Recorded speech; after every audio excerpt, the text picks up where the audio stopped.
നമ്മൾ സാധാരണയായി മനസ്സിലാക്കേണ്ട ഒരു കാര്യമുണ്ട്. അവനവൻ്റെ സന്തോഷത്തിൻ്റെ താക്കോൽ അവനവൻ്റെ കയ്യിൽ വെക്കണം. അത് മറ്റുള്ളവരുടെ കയ്യിൽ കൊടുത്ത് പരിതപിക്കരുത്.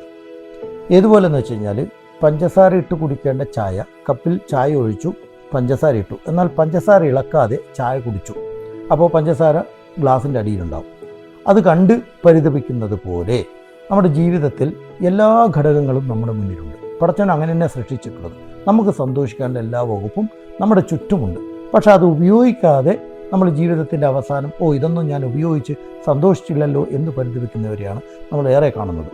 ഈ സന്തോഷത്തെ നമ്മൾ അളക്കുമ്പോൾ വളരെ കൃത്യമായി മനസ്സിലാകുന്നത്, മിക്ക ആളുകളുടെയും സന്തോഷം നഷ്ടപ്പെടുന്നത് എന്തുകൊണ്ടാണെന്നറിയാം? അത്യാർത്തി കൊണ്ടാണ്. അതിനൊരു ചെറിയ ഉദാഹരണം പറയാം. ഒരാളൊരു വീട് വെക്കണം. ഓക്കെ, അപ്പോൾ ഭാര്യയും കുട്ടികളും പറഞ്ഞു, നമുക്ക് വീട് കുറച്ച് പോരാ, വലിയ വീട് വേണം. അയാൾക്ക് അയാളുടെ ജോലിയും സാമ്പത്തിക കാര്യങ്ങളൊക്കെ മനസ്സിലാക്കിയപ്പോൾ ഒരു 50 ലക്ഷം രൂപയുടെ വീട് അയാൾക്ക് വെക്കാൻ പറ്റും. പക്ഷേ എല്ലാവരുടെയും നിർബന്ധം കാരണം അയാൾ 1 കോടി രൂപയുടെ വീട് വെച്ചു. അവസാനം എന്തായി?